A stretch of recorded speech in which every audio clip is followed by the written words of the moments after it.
Well, the crisis in Baltimore goes beyond fighting crime. It includes fighting grime. And as you can see, the challenges pile up around the city daily. Tonight, progress in one neighborhood. Robert Lee tells us that he's submitted nearly a dozen complaints with 311 and nothing. But after we aired his story yesterday, now the alley is clean. Crews came in this morning and hauled away the trash. DPW's Jeffrey Raymond says their resources are stretched thin despite having 700 workers. We get 30 days to complete the cleanups, and it sounds like a lot of time, but we do have, when you're dealing with thousands and thousands over the course of a year, at any given time there are hundreds in the queue. Well, Raymond says people need to take the initiative as well, and it starts with properly disposing of your own trash. Meantime, John Rydell has spoken to Mayor Jack Young as well as community leaders to learn what's being done to address the huge problem with trash. They came from as far away as Florida to help Baltimore clean up its act. But local community activists say it's up to citizens to help keep it clean. This summer, hundreds of teens are being paid to clean up streets and alleys. A move they hope will dispel the national narrative that Baltimore is a mess. For some reason, they just go to areas where they see it look bad and they put it on the whole city of Baltimore, and that's not true. And as the battle against trash continues, Mayor Young is vowing to crack down on commercial companies. We have given the owners of these properties warnings that they must dispose of their trash properly, and if not, they will be fined. Community leaders say they're fighting a constant battle and trying to keep their neighborhoods clean. And they say many other problems need to be addressed. We see apartment buildings that don't have the proper trash receptacles. So that's why, we see other things that contribute to the pileups of trash. And community leaders say there are other steps that need to be taken to crack down on illegal dumping. We need cameras to catch some of the construction people that are dumping in our neighborhoods, but also we need to catch some of our neighbors that are dumping. Marvin Doc Cheatham has another suggestion to address the problem. We need two-day trash pickup. We are not doing well with recycling. Yes, we need to be recycling, but right now it's not working for us.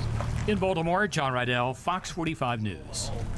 For more information about where you can drop off your trash in your neighborhood, go to foxbaltimore.com/newslinks. A tear-filled courtroom as a teenager is sentenced to life in prison for killing Baltimore County police officer Amy Caprio. Dante Harris was convicted of felony murder in an 8-day trial back in May. Tim Caprio broke down in tears as he told the judge about his life as a 30-year-old widower, talking about the loneliness and the void that was left after the murder of his wife of 3 years, Officer Amy Caprio. She was selfless. She always put others before her. She was the best person that I ever knew. Well, during sentencing, prosecutors talked about Harris's history of violent crimes, stealing cars and selling drugs.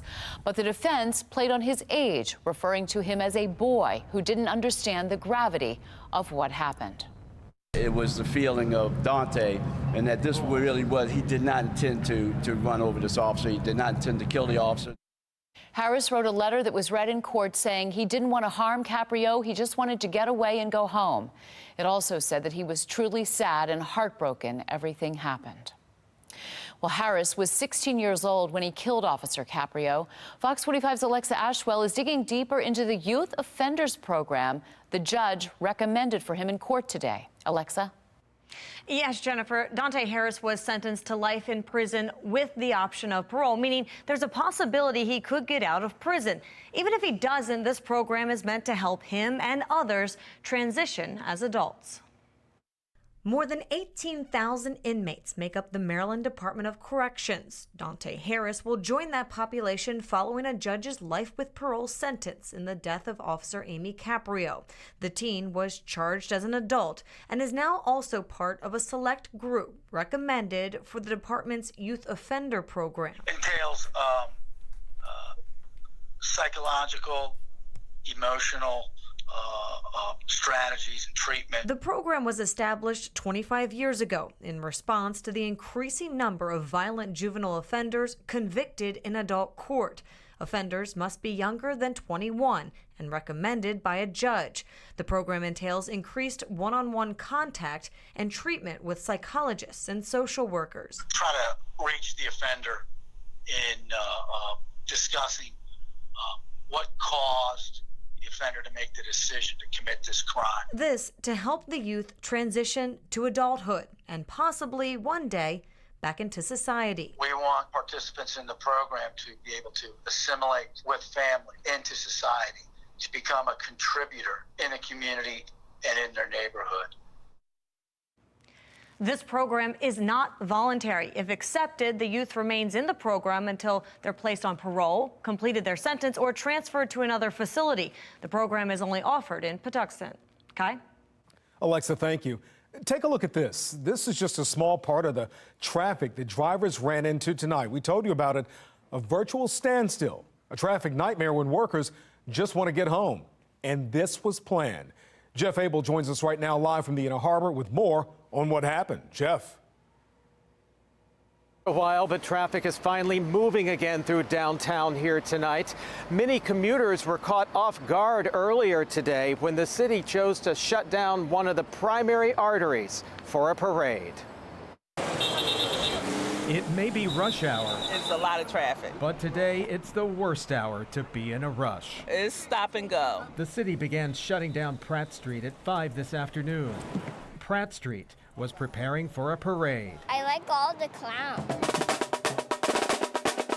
For 3 hours tonight, the Shriners Parade rolled down Pratt, but the gridlock it caused had one city councilman shaking his head. Under no circumstances is it acceptable to have a parade in the central business district during rush hour. That makes absolutely no sense whatsoever. Did he just find out about that today? Kim Angelane, who traveled here from New Orleans, says the parade should come as no surprise. I do believe that this was set up almost a year in advance. I'm not sure if it was the best time of day, but then again, the midday, which would probably been a better day, is hot. An Orioles game and a downtown concert brought even more traffic downtown today. It creates a lot of logistical problems, but like they taught me in the military, we don't make excuses, we make do. Well, the city's transportation department did issue a statement earlier today saying they expected some traffic challenges, but the impact of this convention will be positive on the city. We're live downtown. Jeff Abel, Fox 45 News.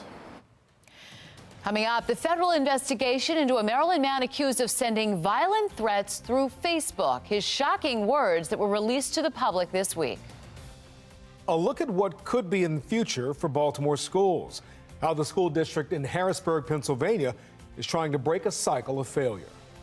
And coming up next, another fiery crash of a small jet, this time in California. The similarities it has to the crash that involved race car driver Dale Earnhardt Jr. And there's a few lingering showers right now over northern Anne Arundel County. I'm tracking these showers and a chance for more severe weather for our Thursday. We'll look at that coming up.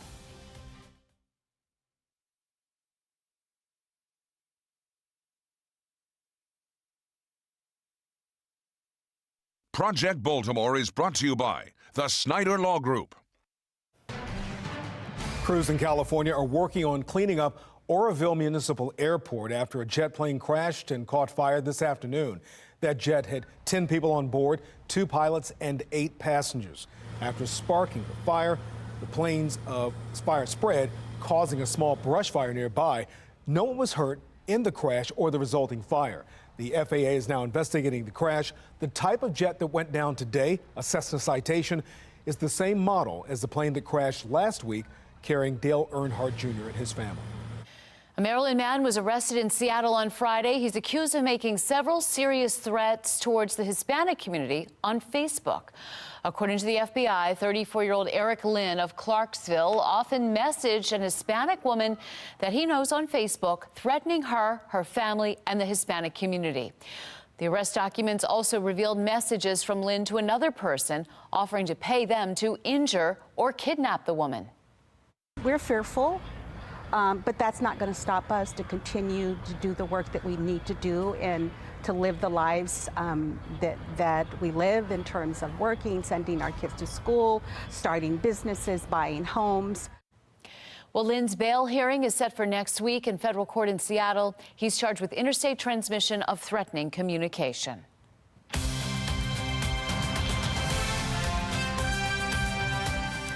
Should the state take over Baltimore City schools? It's a question that's been debated on and off in Annapolis for years. As Project Baltimore's Chris Papps explains, Pennsylvania just took that drastic step, taking over its capital city school system, and leaders there have a warning for Baltimore.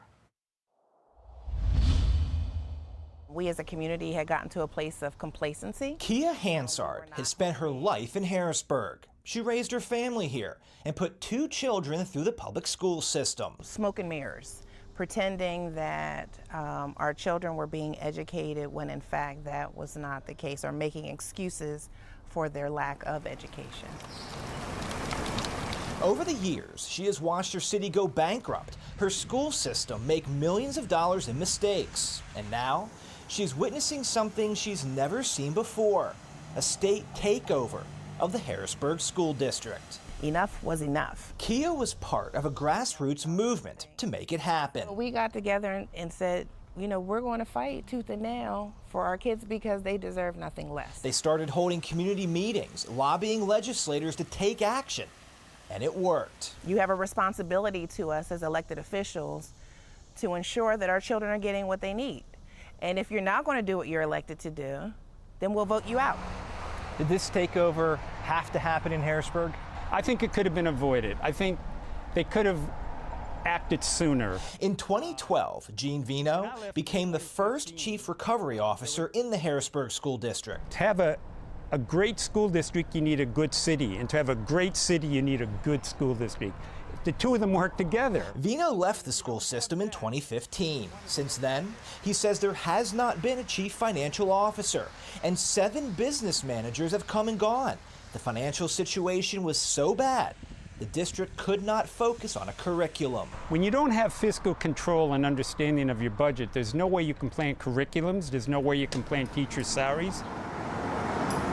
Much like Harrisburg, Baltimore City Schools has struggled with financial mismanagement, almost annual budget gaps, aging school buildings, declining enrollment, dismal test scores, and a lack of transparency about it all. When you have citizens of Baltimore saying, what am I getting for $16,000 a year per student, there needs to be an accounting of that. Vino says Baltimore City Schools needs oversight. Right now, the governor and the mayor have little control over the school board or its $1.3 billion budget. So between the mayor, the governor, and the superintendent CEO, there needs to be a summit, a meeting to sit down and say how we're going to make this better. In the 2 months since the takeover in Harrisburg, the school board, which is elected, has been stripped of all its power except to levy taxes. The superintendent and most top-level administrators have been removed, and a financial plan is now in place. What I think really needs to happen now for Baltimore,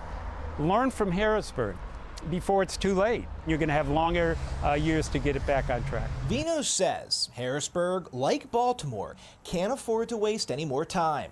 Families said they've already watched the school system fail students for generations. So this isn't something that just happened overnight. This has been, unfortunately, a cycle. But I'm glad we're in a position now where we are breaking that cycle and hopefully moving forward to ensuring, you know, the academic success of every student. And Project Baltimore wants to hear from you. Do you have a story that you want to share? Call our hotline, send us an email, go to foxbaltimore.com to follow our progress. All right, time to talk about our weather. Another warm one out there today. That's right. Meteorologist Ashley Kramlich joining us now to let us know what those storms are going to do tonight and tomorrow. Well, we do have a few lingering showers still out there tonight. Nothing severe, but we do have another chance for severe weather heading into